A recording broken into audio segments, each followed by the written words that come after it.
Hello students, welcome once again in Sundar sir's classes.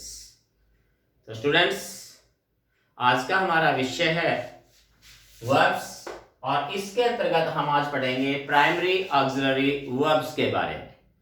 कि primary auxiliary verbs हमारे पास हमने पढ़ा कि पिछले वीडियो में भी हमने आपको बताया था कि वर्ब्स में ऑक्सिलरी वर्ब्स जो है जिसमें दो प्रकार की हमने बताई थी। एक में मैंने बताया था आपको मॉडल ऑक्सिलरी वर्ब्स और दूसरे इसके अंदर बताया था आपको प्राइमरी ऑक्सिलरी वर्ब्स के बारे में। तो आज हम देखेंगे कि प्राइमरी जो ऑक्सिलरी वर्ब्स होती है वो कौन सी होती है और उनके कौन कौन से फॉर्म होती है, कैसे वो यूज की जाती है, हम उन्हीं के बारे में आज के इस लेसन में पढ़ेंगे। तो चलिए students, we start our lesson now.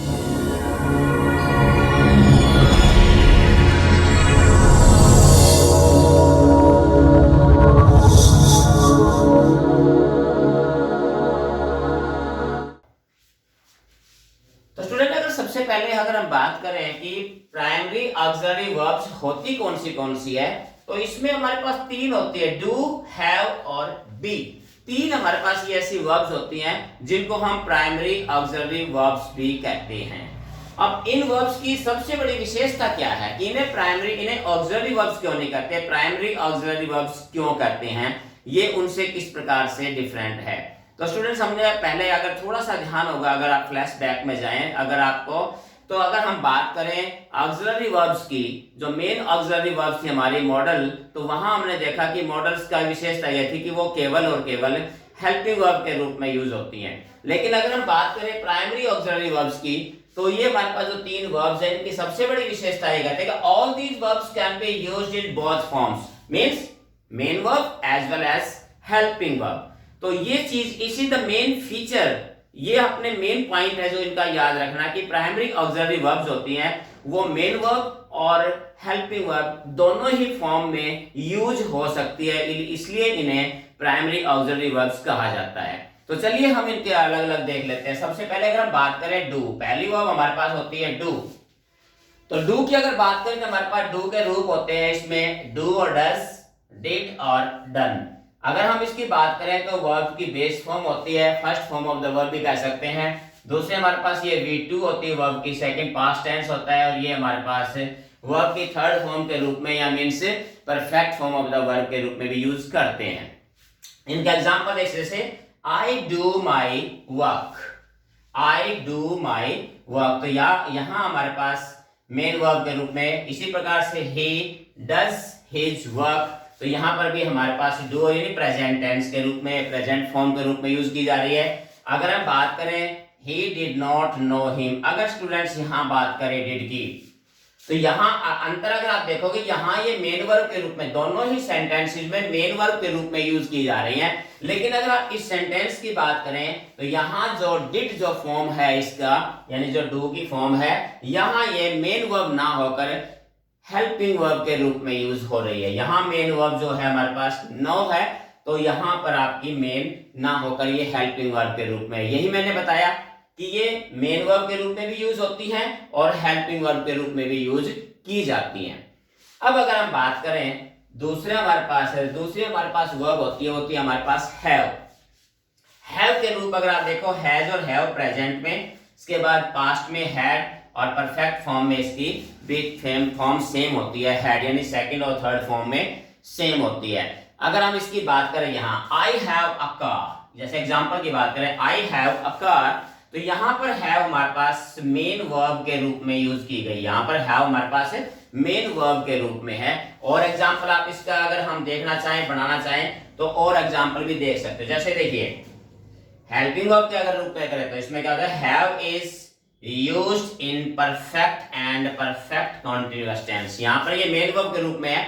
अगर बात करें हैव की हम हेल्पिंग वर्ब के रूप में, अगर हम, तो हेल्पिंग वर्ब के रूप में आपने याद रखना है कि हेल्पिंग वर्ब के रूप में हैव का प्रयोग जो है परफेक्ट या परफेक्ट कंटीन्यूअस टेंस के अंदर यूज किया जाता है।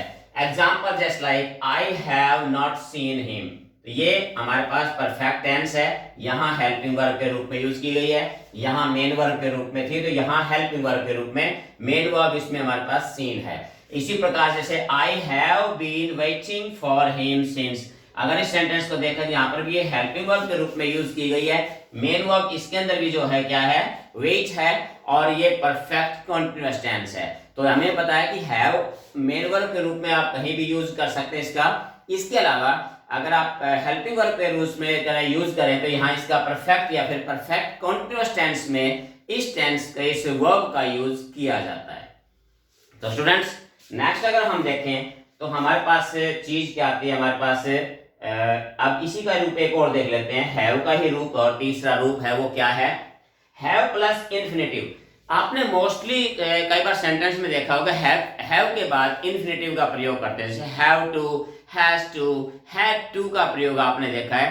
तो इस प्रकार से अगर हैव के साथ इन्फिनेटिव का यूज हो जाता है तो ये जो है एक फोर्स्ड एक्शन बना देती है, यानी ऐसे काम के लिए यूज किया जाता है कि जो काम हम अपने इच्छा से न कर मजबूरी में जो काम किया जाता है, तो उस सेंस में हम हैव टू, हैज टू या हैड टू का यूज करते हैं, हैव प्लस टू इन्फिनेटिव का प्रयोग करते हैं। Just like used in forced action. Forced action क्या होता है, वही action that has been done by force, जबरदस्ती किसी से काम करवाया जाता है अपनी इच्छा से ना, तो ऐसे कामों के लिए जिसको कह सकते हैं मजबूरी में। तो इसी कामों के जैसे आई हैव टू, देखिए यहाँ पर हैव के बाद टू इन्फिनेटिव लगा दिया गया है, और टू इन्फिनेटिव के बाद हमारे पास वर्ब की फर्स्ट फॉर्म आती है, बेस फॉर्म आती है। तो अगर आप इसको देखें, I have to work hard, तो ये काम है मजबूरी का है, ये फोर्स्ड एक्शन है, उसे काम हार्ड वर्क करने के लिए मजबूर किया जा रहा है, फोर्स किया जा रहा है। तो इस प्रकार से अगर हैव के साथ टू इन्फिनेटिव का यूज आप करते हो तो समझ लीजिए कि वो आपका फोर्स्ड एक्शन के रूप में ही यूज किया जाता है।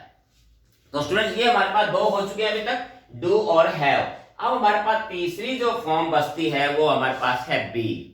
अगर बी की बात करें तो बी के हमारे पास तीन रूप है, बी के बी इज एम आर, ये इसका प्रेजेंट है, प्रेजेंट रूप है इसका।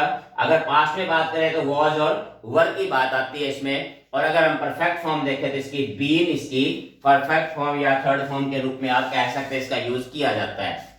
अब इसके अगर हम एग्जांपल देखें student, just like I am a doctor, यहां देखिए ये आई एम ए डॉक्टर, यहां एम जो है बी का प्रेजेंट फॉर्म के अंदर यूज किया जा रहा है, यहां ये मेन वर्ब के रूप में यूज की जा रही है, यहां एम जो है वो मेन वर्ब के रूप में प्रयोग की जा रही है, ये इसका प्रेजेंट फॉर्म है।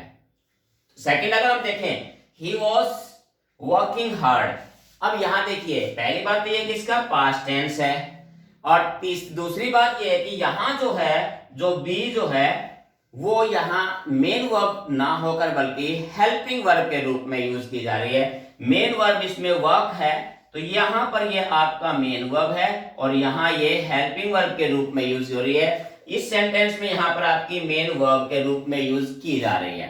तो स्टूडेंट्स ये आपने ध्यान रखना है कि यही बात, इसकी विशेषता क्या थी कि ये फॉर्म जो वर्ब होती है बोथ, यानी कैसे main verb as well as आपकी हेल्पिंग वर्ब के रूप में यूज की जाती है। अगर एग्जांपल देखिए, he has been to Delhi, तो यहां देखिए आप अगर हम देखें, यहां जो बीन है ये आपको देखिए परफेक्ट फॉर्म इसकी यूज की गई है, यहां पर थर्ड फॉर्म है, और यहां पर जो ये यूज हो रही है वो किस रूप में हो रही है, यहां ये मेन वर्ब के रूप में, क्योंकि हेल्पिंग वर्ब इसमें हैज आ चुकी है, तो यहां ये मेन वर्ब के रूप में भी यूज की जा रही है।